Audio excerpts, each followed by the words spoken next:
Hello, in this video I'm gonna show you how you can pair your GPods with any Windows PC or laptop. First of all, before the pairing you have to input both earbuds inside the case and charge them for like 20 minutes, and also remember to disconnect them from any previously connected devices.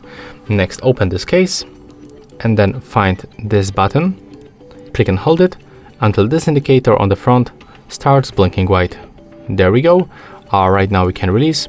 Keep that case open, put it close to your device. Then you have to go to the settings on your device.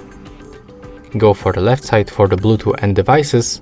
Then turn on Bluetooth with the switcher. Click to add device. Select Bluetooth device.